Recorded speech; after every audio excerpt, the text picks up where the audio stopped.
Let me tell you something before you go. Whenever people come see me live, I try to say something meaningful to people. You know, I'm in the laugh business. That's my gift. That's what God gave me at birth. Your gift is the thing that you do the absolute best with the least amount of effort. I want to tell you something that can help enrich your life. It's a sure sign from God that he ain't through with you because he wakes you up in the morning. When he's done, you won't wake up no more. But as long as you're waking up, that means he has something for you that he hasn't been able to give to you for whatever the reason. I'm gonna help you get to that reason a little bit quicker.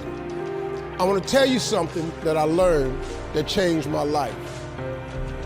I was reading a book one time that had a quote in there from Albert Einstein.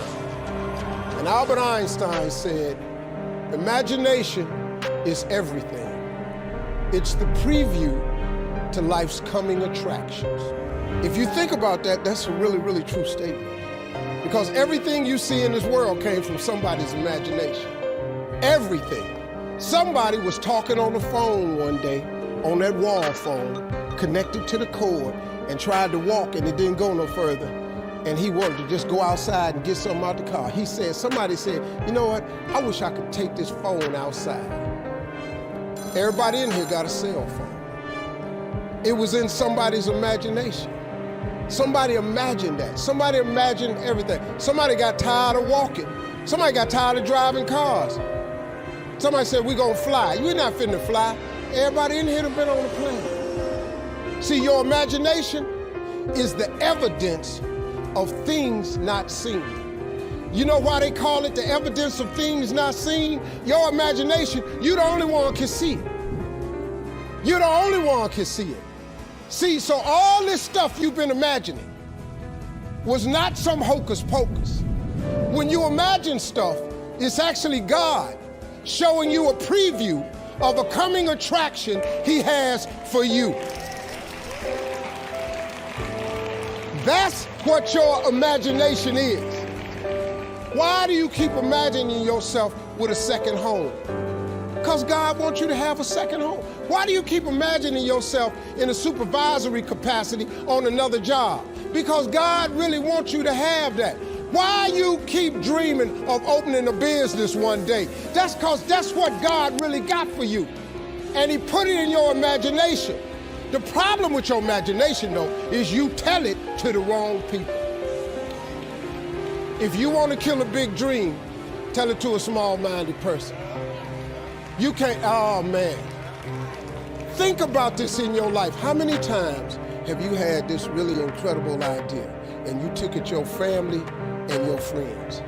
You shared it with them and they shot it down. You know why they shot it down? Because they couldn't see it. Because God didn't put it in their imagination. He put it in yours. It was your evidence of things not seen.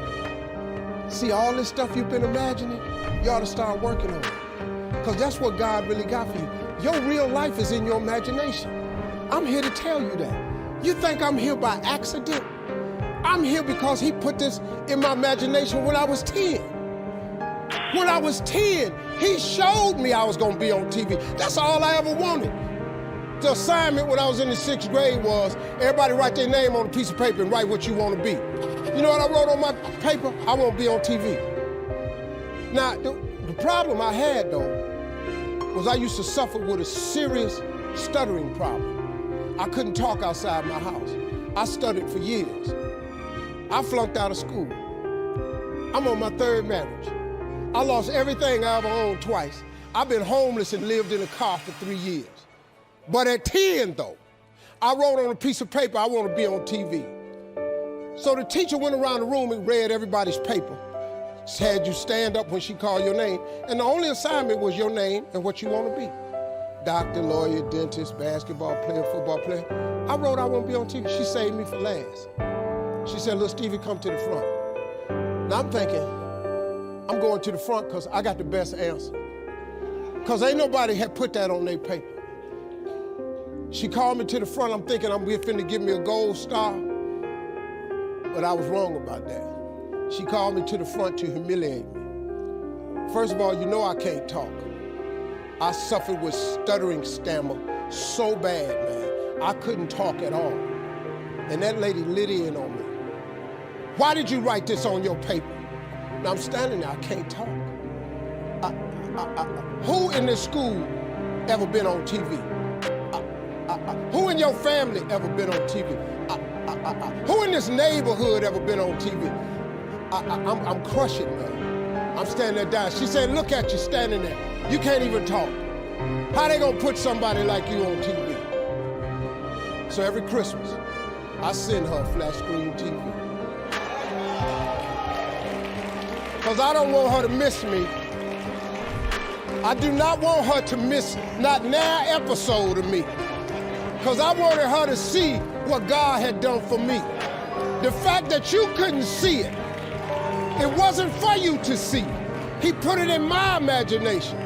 But after 3 years of homelessness, losing everything I ever owned twice, suffering through flunking out of school, go home and cut your TV on. That little boy with the stuttering problem, he all over that TV. You can't cut your TV on. You can't cut your TV on not a day of the week, and you don't see that little boy. That little boy with the stuttering problem is all over that TV because God put it in my imagination. All I did was hang on to that thought. I just kept hoping. I just kept hoping that what I had wrote on the paper would come true. A lot of times it wasn't about no faith. I didn't believe it sometimes. When you homeless and living in a car, how you see yourself as a TV star? But I just kept hanging on there. Because my mama was a Sunday school teacher. I kept hearing her say, God,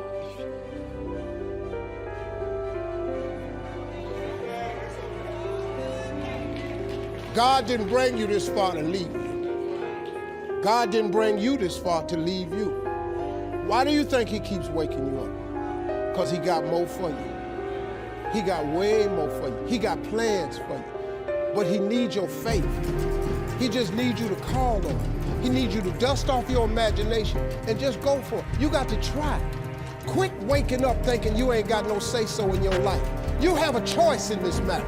You can't stop what happened to you, but you can doggone sure do something about what happened to you. Life is 10% what happened to you, is 90% what you do about it. Somebody in your family gonna die. Somebody in here gonna get fired. Somebody here gonna get an eviction notice. Somebody gonna get laid off. Somebody company gonna close. That's life. Somebody you love gonna break up with you. That's life. But what you gonna do about it though? Since it's gonna happen anyway.